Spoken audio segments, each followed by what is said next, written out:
Friends, இன்றைக்கி நம்ம ஈஸியான ஒரு மில்க் ஷேக் தான் பார்க்க போகிறோம். அதாவது டேட்ஸ் மில்க் ஷேக் பார்க்கலாம். அதுக்கு ஒரு 5-6 பேரிச்சம்பழத்தை நான் சீடெல்லாம் எடுத்துகிட்டு சூடான பால் ஊற்றி சோக் பண்ணி வச்சுருக்கேன். காய்ச்சின சூடான பாலை எடுத்து ஊற்றி ஊற வச்சுருக்கேன்.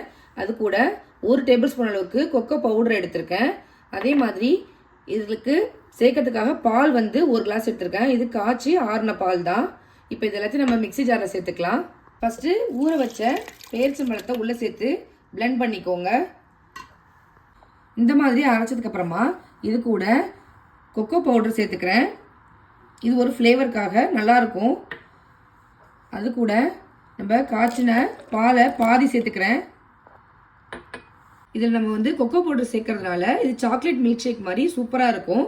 நம்ம சுகருக்கு பதிலாக நம்ம டேட்ஸ் தான் சேர்த்துருக்கோம். குழந்தைங்களுக்கு கொடுக்கறதுக்கு ரொம்பவே ஹெல்த்தியானது. இதில் மீதி இருக்க பாலையும் சேர்த்து இன்னொரு பல்ஸ் கொடுத்து எடுத்துக்கலாம். இப்போ இது ரெடி ஆகிடுச்சு. இப்போ நம்ம வந்து சர்வ் பண்ணிடலாம்.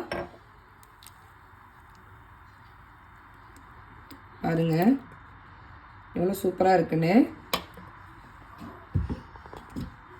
மேலே கொஞ்சமாக கொக்கோ பவுடர் டஸ்ட் பண்ணியிருக்கேன். இப்போ இது சர்வ் பண்ணுறதுக்கு ரெடியாக இருக்குது. குழந்தைங்களுக்கு இதே மாதிரி செஞ்சு கொடுங்க.